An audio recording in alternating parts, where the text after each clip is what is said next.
같이 창성하여 나보다 먼저 예루살렘에 있던 모든 자들보다 더 창성하니 내 지혜도 내게 여전하리라.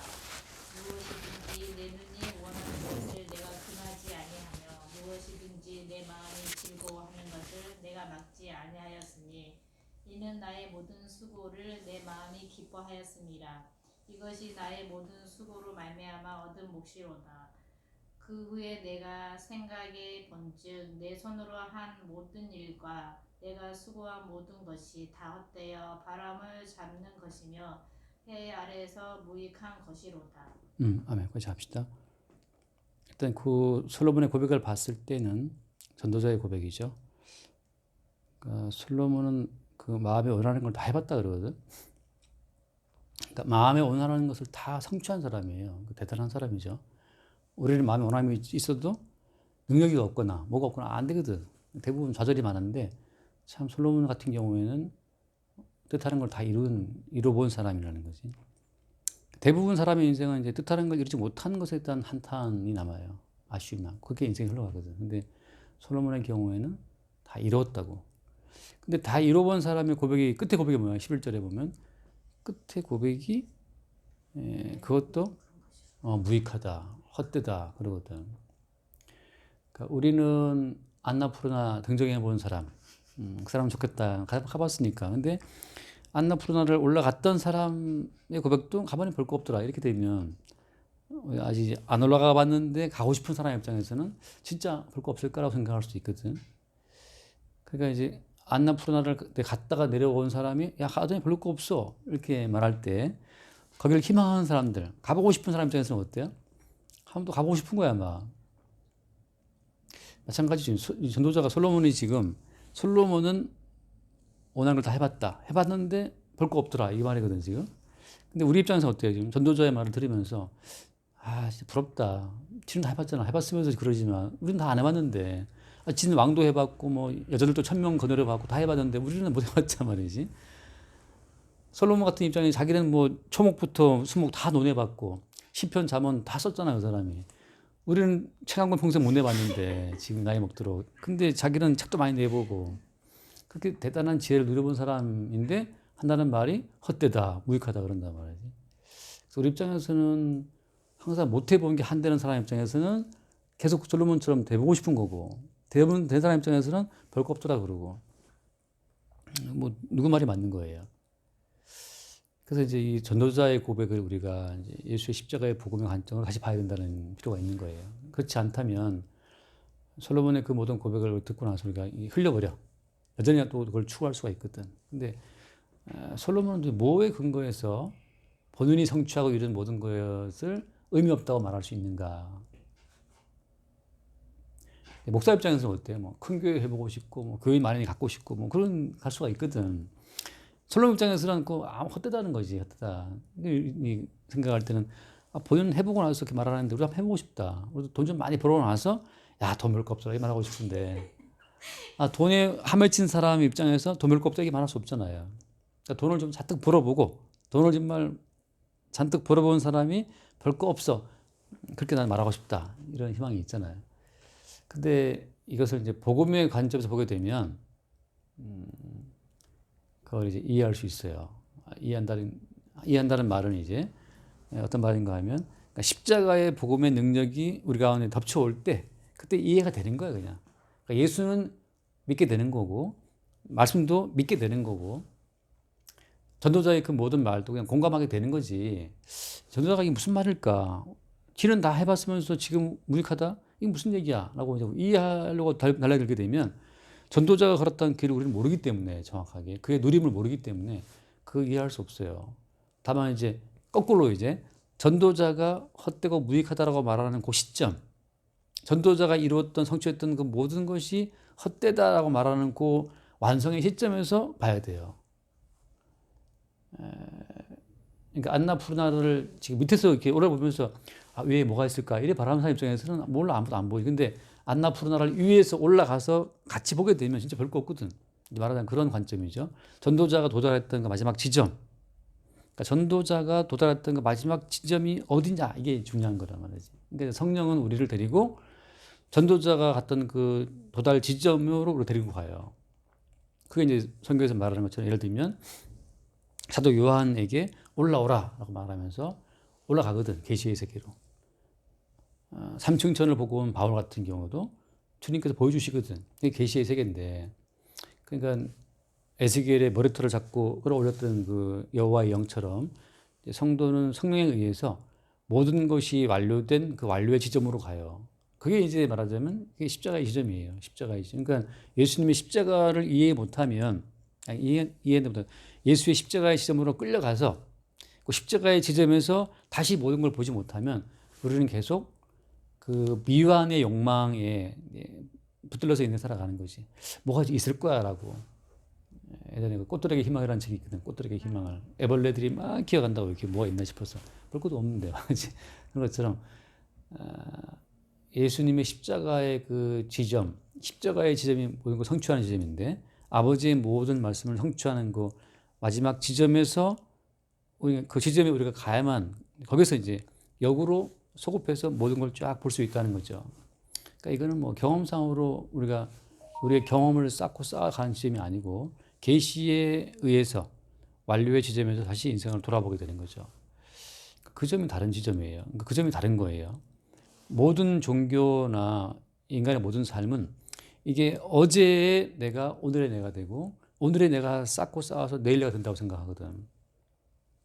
그러니까 과거를 뭉치고 쌓고 쌓아서 미래로 나가는 식이란 말이지. 근데 복음은 그렇지가 않고 이게 복음은 완성된 미래의 지점에서 거꾸로 모든 것을 보게 만들어요. 그러면 이제 완성된 그 십자가의 계시 지점에서 과거를 이해하게 되면 오히려 그러한 과거가 왜 있었는가까지 동시에 이해가 된다고. 지금 우리는 미래를 다 모른단 말이지. 미래를 모르기 때문에 이렇게 과거를 계단 삼아서 하나하나 올라가면 분명히 앞에 뭐 미래가 있을 거라고 생각한다고. 근데 이미 솔로몬 같이 과거의 어떤 지혜와 지식으로 경험으로 쌓고 쌓아 올라가서 극점에 올라가 보니까 별 거 없네? 라고 말하는 거. 그리고 이제 그 별 거 없다고 말하는 그 허무의 지점에서 다시 인생을 쭉 기술하는 거거든. 그게 이제 성경으로 말하게 되면 예수님의 십자가의 복음의 관점에서 세상을 다시 보는 거예요. 그건 무슨 말인가 하면 십자가라고 하는 것은 거기가 어떤 자리야? 그게 죽는 자리야, 죽는 자리거든. 왜 죽어요? 하나님 심판이거든. 그러니까 왜 심판이 있어? 죄가 지은 심판이 있는 거고. 그러니까 십자가의 지점이라고 하는 것은 우리의 죄로 말미암아 하나님의 심판을 받아 죽는 자리예요. 그러니까 그 죽음의 자리에서 다시 인생을 보게 된다고. 그러니까 결국은 우리가 살아온 그 모든 과거, 현재, 우리가 생각하는 미래라는 것 자체는 끝은 어디야? 끝은 죽음이에요. 죽음. 근데 그 죽음은 그냥 죽음이 아니고, 늙어 죽는 것이 아니고, 어떤 죽음이라고? 늙어서 나이 먹어 죽는 것이 아니고, 성경에서 말하는 죽음은 죄로 인한 죽음인데, 그 죄로 인한 죽음이라고 하는 자체가 어떻게 파악되냐 하면, 나 죄인이 맞아. 난 정말 나쁜 놈이다. 그래서 난 죽어야 되나 봐. 그건 다 엉터리예요. 성경에서 말하는 죄로 말미암아 죽으라는 것은 예수님의 십자가의 죽음을 통해서만 해석이 되는 죽음이라야 돼. 아무튼 이거는 그냥 원칙이에요. 예수님이 십자가에 왜 죽었는가라고 말할 때 십자가에 죽으시면 나의 죄 때문이야 라고 말할 때 그래 내가 무슨 죄를 지었는데 내가 뭐 거짓말했고 뭐 했고 이건 사실 엄밀히 말하는 죄 개념이 아니에요. 성경에서 말하는 죄로 인한 죽음, 십자가라고 하는 것은 예수님과 나와의 관계성 속에서 다시 말하면 예수님의 죽음 자체를 내가 유발했다라고 하는 그런 관계성, 예수님과 나와의 관계가 예수님께 뭐 잘 챙겨드리고 예수님 내가 사랑해드리고 뭐 섬겨드리고 뭐 마라다처럼 요리해서 뭐 드리고 하는 그런 관계로 예수님을 쭉 알게 되면 예수는 계속 하나의 종교적인 숭배의 대상으로만 쭉 남아. 그래서 마르다가 뭐 준비를 많이 했지만 그 마리아는 말하잖아. 마리아한테는 이 좋은 편을 택했다고. 그 말의 의미는 뭐냐 하면 예수님을 우리가 섬겨드릴 대상으로 생각하게 되면 평생 예수님을 위해서 뭘 해드릴까 섬겨드리다가 끝나요. 그건 그냥 종교라고. 종교. 그럼 성경에서 말하는 예수님과 우리 관계가 어떻게 형성되느냐 하면 예수님과 우리 관계가 형성되어야 되는 그 샘플이 그 제자들의 관계거든. 다시 말하면 예수를 다 버리고 배반하는 식으로 가야 돼요. 예수를 평생 섬겨드리는 것으로 가면 다 그냥 종교적인 숭배 대상으로 예수를 섬기다가 예수님과 아무런 관계가 형성이 안 돼. 이거는 왜 예수님은 저기 있고 나 여기 있고 그래서 나는 예수 섬겨 드렸고 들었으니까 나한테 뭘 줘야 될 거 아니야. 반대급부로 섬겨 드린 것만큼 주세요라고 내미는 거란 말이지. 근데 그 섬겨 드린 것만큼 기대를 했던 제자들을 지금 다 떨쳐버리고 어떻게 만들어? 다 예수를 배반하는 쪽으로 그들을 엮어버린다고. 근데 이런 관계가 계속 이어져요. 그러니까 야곱의 아들 12아들들은 다 하나님 보시기에 뭔가 하나님을 서운하게 하는 그 죄로 다 얽혀 있다고 말하자면. 그 광야로 가잖아요. 이스라엘 백성들이 출애굽해서. 그 출애굽해서 광야에 들어간 이스라엘 백성들이 하나님을 거역하고 슬프시게 하면 몇 번인 거 하거든. 10번의 나를 거역했다 그러거든. 그러니까 10번, 20번 하나님을 거역하고 슬프시게 하고 막 반역하고 그 일이 반복돼요. 그 입장에서는 아니 이스라엘 백성을 건지신 분이 주님인데 그거 내버려둬 두드려 패서 잡든지 10번 왜 반역하게 하냐고. 이게 하나님 의도하신 거예요. 다시 말하면 하나님과 이스라엘 백성의 관계라고 하는 것은 계속 하나님을 슬프시게 하고 거역하고 반항하는 그런 관계로 엮여야 돼요. 하나님을 슬프시게 해서 흘리신 하나님의 눈물이 이스라엘 위에 덮여지는 관계. 그러니까 이스라엘의 반역으로 흘려진 예수의 피로 덮여지는 관계. 이제 그 예수님의 피와 눈물에 덮이는 관계성 속에서 비로소 이제 주님과 이제 구원받은 백성의 관계가 이게 형성이 되는 거거든. 예를 들면 자식은 부모를 슬프게 해야 돼요. 그래서 그 자식 때문에 속상해하는 그 부모의 한숨과 눈물이 자식에게 있을 때 그게 이제 자식의 증거야 말하자면. 너무 얘가 범생이야. 자식의 한숨, 자식의 눈물 한 방울 얘한테 덮이지 않았어. 성경에서는 이제 그런 자식은 자식이 아니에요. 아이러니한데, 그러니까 말하자면 탕자는 부모의 한숨과 눈물을 뽑아낸 자식이거든. 그래서 다 까먹고 돌아와요. 그 돌아올 때는 탕자가 무슨 말을 해? 내가 하늘과 아버지께 죄를 얻었나이다 하고 돌아오거든. 그러니까 나로 인해 흘려진 아버지 한숨과 눈물을 덮어쓰고 그 돌아오는 거거든. 그러니까 집에 있었던 그 큰아들은 아버지의 눈물과 한숨에 덮인 적이 없어. 너무 잘했는지 모르겠지만. 그래서 결국은 그 아버지의 사랑이 뭔지를, 아버지의 참으심과 인내와 사랑이 뭔지를 그 아들은 몰라요. 첫째 아들은. 그러니까 하나님의 사랑과 은총이 무엇인지를 나타내지 못하는 자식은 자식이 아닌 거라. 그러니까 예수님을 배반하고 다 도망갔잖아요. 그래서 다 배반하고 도망가서 예수님이 찔리고 피 흘리고 뭐 물과 피를 쏟을 때 그때 제자들이 현장에 도망가 버렸다. 그러니까 예수를 배반함으로 말미암아 내가 찌른 창에 의해서 내가 찌른 못에 의해서 흘리신 그 피와 눈물과 뭐 거기에 이렇게 덮이지 않은 자는 다시 말하면 예수님의 사랑과 인내 자체를 증거할 수 없는 자는 예수 백성이 아닌 거라. 그게 참 아이러니한 거예요. 그러니까 내가 늘 하는 말처럼 너의 본능 자체를 보여라. 왜냐하면 너의 본능이 쫙 깔려야만 어때요? 너의 본능으로 말미암아 얻어맞고 모욕당하고 침뱉음 당하고 피 흘려 죽으신 예수님의 그 오래 참 희생이라고 하는 그 희생이 거기에 쫙 덮이는 거거든. 그러니까 예수님의 사랑과 은총과 그 희생의 가치를 드러내는 용도로서만 하나님 백성이 생성되는 거예요. 근데 워낙에 말씀을 잘 지켰어. 워낙에 참 견뎠어. 워낙에 구제 많이 했어. 자기가 행함밖에 안 남아. 천국의 심판대 앞에 갔는데 나는 참고 견디고 인내하고 다 했는데 쟤는 아버지의 눈물 뽑고 아버지 한숨을 뽑아냈던 자식인데 오히려 그쪽에 막 하나님의 막 그 어떤 은총이 막 상에 덮이거든. 그걸 보고 이 범생의 아들이 분노하죠. 이럴 수는 없다. 왜 제 세리와 창기와 죄인에게 왜 상부 들어가느냐라고 분노할 수가 있거든. 근데 십자가의 자리에서 다시 인생을 본다고 하는 것은 뭐냐면 나의 존재 가치는 그 대신 얻어맞고 죽은 예수님의 그 받은 심판이잖아요. 하나님의 심판을 받아 마땅하다고 하는 그 자리가 이제 십자가의 자리예요. 그러면 이제 거꾸로 그 자리지.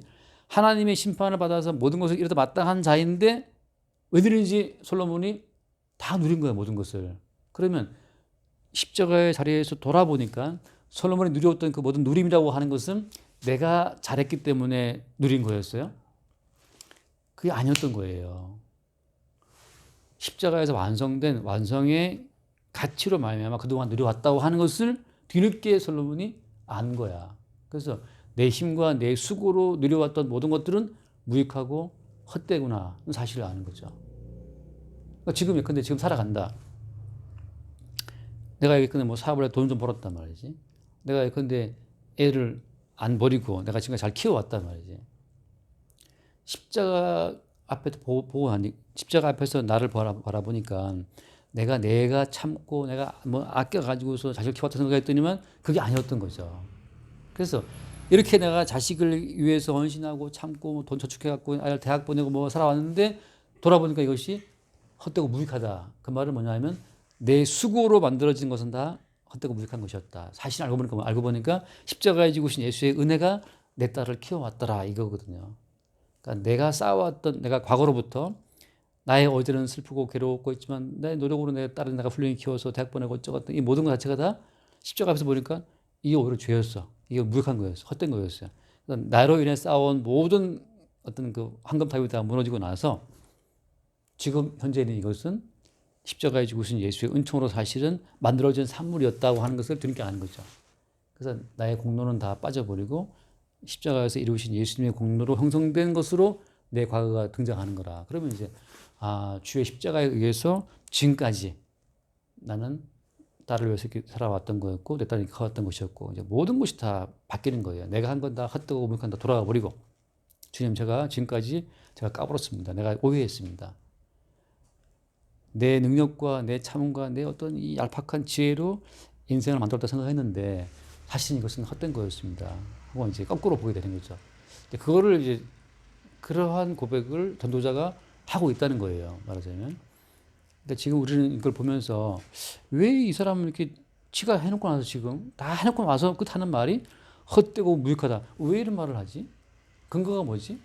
허무주의인가? 그게 아니고 십자가에 죽으신 예수님의 은총으로 쫙 깔린 걸 다시 보니까 모든 것은 뭐였어? 모든 것은 예수의 십자가에서 죽으신 은총이었다. 그렇죠.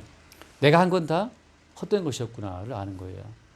그런 식으로 나의 모든 행함과 공적 자체를 헛되면 돌려버리고 나서 이게 뭐랄까 히든 카드지, 히든 파워지, 새로운 그 힘의 주체 원천 자체를 발견한 자의 기쁨, 그게 전도자의 기쁨. 그래서 전도자에서는 아주 정말 내가 늘 말하는 것처럼 유쾌하게, 흔쾌하게 자기의 헛됨을 이야기해요. 내가 한 거 아무것도 아니야 이거. 뭐랑 무시했다 하더라도 어때? 무시했다 하더라도 그 네 말이 맞아. 내가 한 거 아무것도 아니야. 다 은혜였어. 이렇게 말할 수밖에 없죠. 그러니까 갈라디아에서 하는 말씀처럼 심으라 거둔다는 말은 그 내가 심어 거둔다는 뜻이 아니에요. 그 성령으로 말미암아 심어진 것은 예수의 피거든. 예수님이 성령으로 잉태가 되어서 성령으로 세례받아서 성령으로 광야로 가셨고 성령으로 십자가에 죽으셨고 성령으로 부활하신 거거든. 그러니까 성령으로 말미암아 심어진 것만 거두면 되는 거예요, 영혼이. 내가 거둔 것은 어때요? 솔로몬이 말한 것처럼 헛되고 무익하다고 다 드러나요. 그게 내가 심고 거둔 것이, 내가 심고 땀 흘린 것이 헛되게 안 드러나면 그게 누구라고? 그게 집에 있었던 큰아들이에요. 그게 바리새인들이라고. 십자가 앞에서 나의 행함은 무익한 것이었다는 것을 발견을 못하면 솔직히 말하면 이 사람들은 다 지옥 백성이에요. 근데 이제 근데 목사님 나는 아무 생각도 내가 열심히 한 것밖에 안 떠오르고 그 내가 포기할 수 없는데 그럼 네가 열심히 한 거 가지고 지옥 가야 되는 거죠.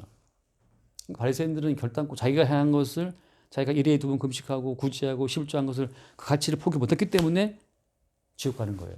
독사의 새끼가 되는 거죠. 독사의 새끼들은 자기의 행하면 가치 절대 포기를 못해.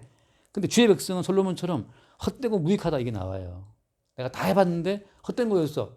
근거는 뭐야? 사실은 십자가에 죽으신 예수의 은총으로 공급되는 것이었더라고 알고 보니까 글쎄 그게 나오거든. 근데 이 눈이 아직 안 바뀌진 사람들은 어때요?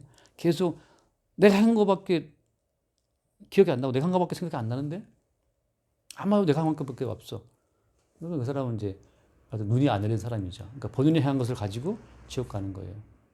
전도자의 고백은 예수님의 십자가의 현장에서 다시 인생을 돌아보는 고백이라고 하는 거죠. 그때 엮일 때 아까 말한 것처럼 이제 내가 행한 모든 것에 아버지의 눈물과 예수님의 땀의 희생을 유발했던 나의 모든 죄를 끌어안는 그 위에 덮인, 그래서 예수님의 희생과 사랑의 가치만을 드러낼 수밖에 없는 그 다리에서만 나오는 고백이라고 하는 거죠. 그거 잡시다. 시간이 20분 됐다. 주님 감사합니다. 최후의 자리, 십자가의 그 자리에서 인생을 다시 볼 수 있는 그 지혜의 안목을 늘 새롭게 허락하여 주옵소서. 우리 주 예수 이름으로 기도드립니다. 아멘. 기도하겠습니다.